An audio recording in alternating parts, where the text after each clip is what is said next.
warahmatullahi wabarakatuh. Alhamdulillahilladzi 'allama bil qalam wa 'allamal insana ma lam ya'lam. Wassalatu wassalamu ala asyrafil anbiya'i wal mursalin wa ala alihi wa sahbihi ajma'in. Amma ba'du. Hadirin sekalian yang saya hormati, pada kesempatan hari ini kita akan membahas tentang taat, yang mana hal ini merupakan bagian awal dari kitab Bidayatul Hidayah, dan beliau membuka kitab ini dengan bab ketaatan. Kita akan membacakan atau meneruskan kembali dari pembacaan kita pada hari-hari sebelumnya. Kalau sebelumnya kita sudah selesai baca muqaddimah, sekarang kita masuk pada inti dari kitab ini. Bismillahirrahmanirrahim. Al-Qismul Awal, bagian pertama, fit ta'ati, yaitu tentang ketaatan. I'lam, ketahuilah, anna awamirillahi ta'ala, sesungguhnya perintah-perintah Allah Ta'ala, faraidun, ada yang fardu, wa nawafilun, dan ada yang sunnah. Fal fardu, adapun yang fardu itu adalah ra'sul mali, pokok dari harta. Wa huwa, dan adapun ra'sul mali itu aslu tijarati, adalah pokok dari perniagaan atau asal dari perniagaan.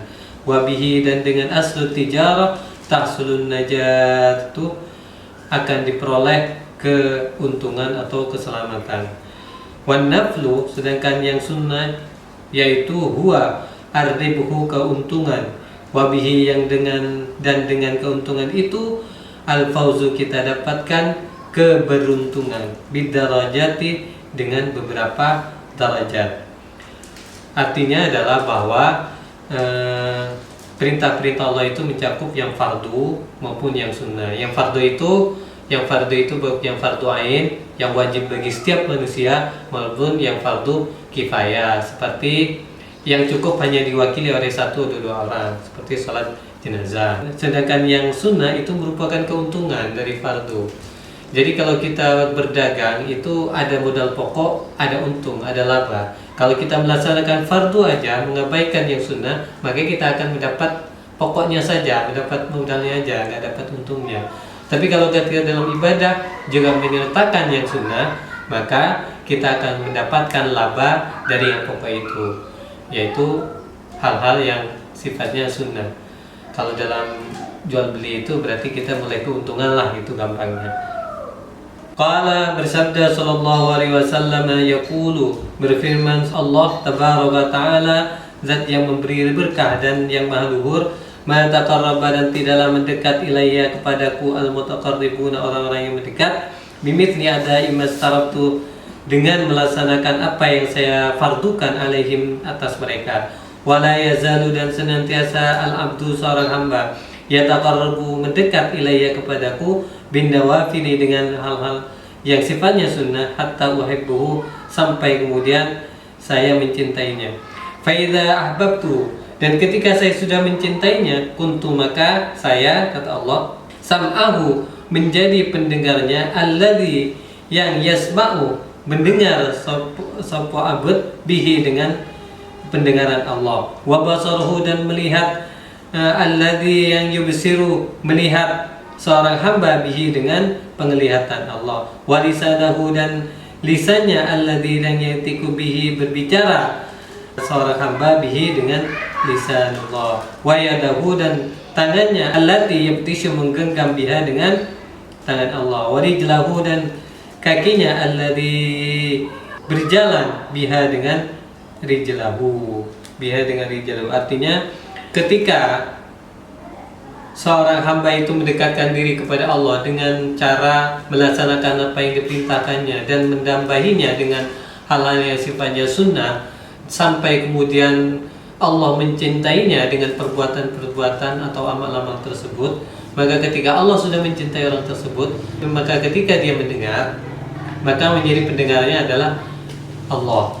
Dan ketika dia melihat, yang menjadi penglihatannya adalah Allah. Dan ketika dia menggenggam, yang menggenggam itu adalah Allah. Dan ketika dia berjalan, juga yang berjalan adalah Allah, gitu.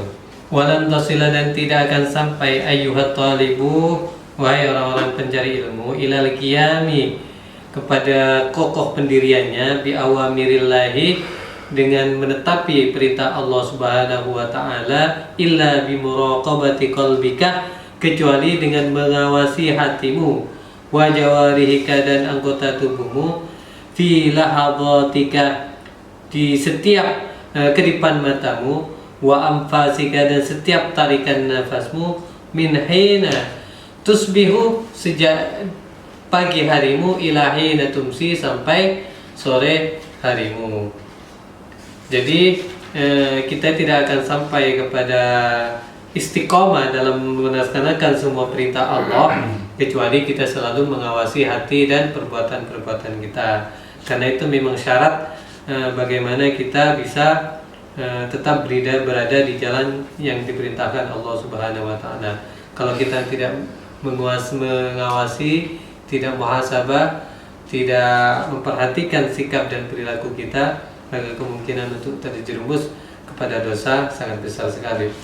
Fa'lam, maka ketahuilah, annallaha ta'ala, sesungguhnya Allah ta'ala, muttali'un, mengetahui, ala dhamirika, atas isi hatimu, wa musyrifun, dan mengawasi, ala dhahirika, atas sisi lahirmu, wa batinika, dan aspek batinmu, wa muhitun, dan mengetahui secara sempurna, bi jami'i lahadhatika, terhadap keseluruhan langkahmu, wa khataratika, dan bisikan-bisikan dalam hatimu, wa khatawatika, dan semua perbuatanmu, wa sa'iri sakanatika, dan semua sikap diammu, wa harakatika, dan sikap bergerakmu, wa annaka, dan sesungguhnya kamu, fi mukhalatika, ketika bergaul dengan yang lain, wa khalwatika, maupun sedang sendirian, mutaraddidun, selalu berada, baina yadayhi, dalam pengawasannya, fala yaskunu, dan tidak akan dia, fil mulki, di dalam kerajaan Allah, wal malakuti, dan alam malakut, yaitu langit dan bumi, sakinun, orang yang diam, wala yataharraka, dan tidak bergerak, mutaharrikun, orang yang bergerak, illa, kecuali, wajabbarus samawati wal ardi, kecuali yang maha memaksa, yang maha menggerakkan langit dan bumi, muttali'in, mengetahui, alaihi, apa yang terjadi di atasnya, ya'lamu, Allah mengetahui, kha'inatul a'yuni, khianatnya mata, wa ma tukhfi, dan apa yang tersembunyi, as-suduru, apa yang disembunyikan, as-suduru, di dalam dada, wa ya'lamu, dan Allah mengetahui, as-sirra, yang rahasia di dalam diri, wa akhfa, dan rahasia yang tidak diketahui oleh diri. Jadi oleh karena itu kita harus selalu mengawasi sikap kita dan perbuatan kita, karena itu mengetahui segalanya, apa yang tersembunyi, apa yang tampak, baik yang lahir maupun yang batin, yang diam, yang bergerak, dan apa saja yang ada di bawah langit dan bumi maupun yang ada di dalamnya, semua diketahui oleh Allah Subhanahu wa taala. Bahkan Allah mengetahui apa yang kita sembunyikan dalam diri kita, maupun apa yang kita tidak tahu, apa yang sebenarnya akan terjadi pada diri kita. Jadi itu semua dalam pengetahuan Allah Subhanahu wa taala. Kalau sudah kita merasa bahwa kita selalu muraqabah, selalu merasa terawasi oleh Allah Subhanahu wa taala, maka fata'addab ayyuhal miskin, maka beradablah atau bersopan santunlah, wahai orang-orang miskin atau para pencari ilmu, zahiran wa batinan, baik secara lahir maupun secara batin, baina yadayillahi, di hadapan Allah ta'ala, ta'addubal abdi, dengan sikap atau adab seorang hamba, adzalili, dan hina, yang merasa hina, al-muznibi, serta merasa banyak dosa, fi hadratil maliki, di hadapan Allah, al-jabbari, yang maha memaksa, al-qahari, serta maha perkasa. Wajatahid, dan berupayalah sungguh-sungguh, alla yaraka, untuk tidak melihat, maulaka, Tuhanmu, haitsu nahaka, di saat kamu berada dalam larangannya, wala yafkidaka, dan tidak mengabaikanmu, hatta haitsu amaraka, di saat kamu berada dalam atau kamu mengabaikan perintahnya. Jadi kita itu disarankan oleh beliau untuk bersungguh-sungguh baik secara lahir maupun batin, bersopan santun atau beradab di hadapan Allah Subhanahu wa taala dengan cara merasa hina, dengan cara merasa banyak dosa, terus dan jangan sampai Allah itu melihat kita ketika kita berbuat maksiat, dan jangan sampai Allah itu melihat kita tidak melakukan apa yang diperintahkannya. Kira-kira begitu.